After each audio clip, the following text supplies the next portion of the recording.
Assalamualaikum warahmatullahi wabarakatuh.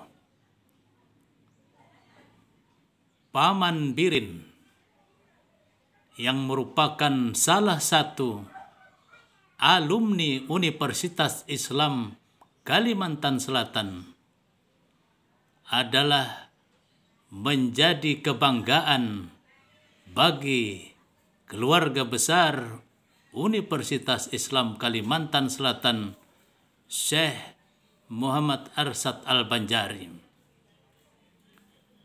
Posisinya sebagai Ketua Dewan Penyantun hari ini semakin mendorong dirinya untuk berkiprah maksimal memajukan kualitas dan kuantitas Universitas Islam yang terkenal dan terpopuler khususnya di Kalimantan Selatan dan di Kalimantan pada umumnya.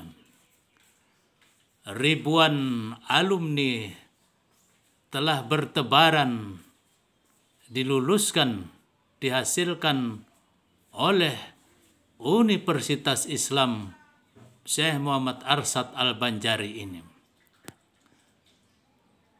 Sebagai alumni universitas yang Islami ini, Paman Birin bertekad menjadikan universitas ini semakin maju dan berkembang, menyongsong pembangunan sumber daya manusia Kalimantan Selatan yang agamis, profesional, dan unggul. Bersama Paman Birin bergerak menuju Kalimantan Selatan yang maju dan mandiri. Kalimantan Selatan dengan keunggulan sumber daya manusia dan sumber daya alam dan sumber daya spiritual yang dapat dibanggakan oleh masyarakat di bumi Lambung Mangkurat. Fahmi Ambrusi, Rumah Banjar melaporkan.